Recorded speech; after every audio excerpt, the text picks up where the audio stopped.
Hi everyone, Radhe Radhe, जय श्री कृष्ण। आज लक्ष्मी आई आणि तुळजाभवानी मातेला तिखट आणि गोड पुऱ्यांचा नैवेद्य म्हणजे आखाड तळला आहे। तो हा व्हिडिओ आहे। हे लक्ष्मी मातेचं मंदिर आहे। लक्ष्मी आईचं इथे हा नैवेद्य अर्पण करायचा आहे। तर आपापल्या परीने लोक येथे नैवेद्य अर्पण करतात। तर हे आमचं लक्ष्मी आईचं मंदिर आहे। येथे आम्ही नैवेद्य समर्पण केला आहे आणि हे छोटे छोटे तिथले देव आहेत आणि गाडा पण आहे। हा गाडा बघा, लक्ष्मी आईचा गाडा आहे जो तिचे बाळ बसलेले आहेत त्यात, आणि हे सर्व तिथले देवी देवता आहेत। खूप मोठे देवी देवता आहे तिथले। ही लक्ष्मी आई आहे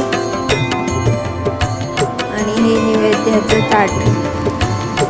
थँक्यू, धन्यवाद। आखाड महिन्यातला हा नैवेद्य। आणि आता आपण म्हसोबाला नैवेद्य दाखवणार आहोत। हे आहे म्हसोबाचं मंदिर आणि हे उघड्यावरच, म्हणजे याला छत बीत काही नाही आहे।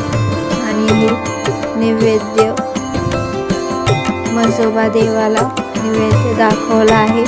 हा आखाड महिन्यातले हे सर्व नैवेद्य देवाला दाखवण्यात आले आहे। आता आपण तुळजाभवानी मातेच्या मंदिरात आलो आहोत। इथं पण आखाड महिन्यातला हा नैवेद्य परड्या वगैरे भरायच्या असतात। परड्या भरण्याचा मी व्हिडिओ काढायला विसरून गेले। आता देवीला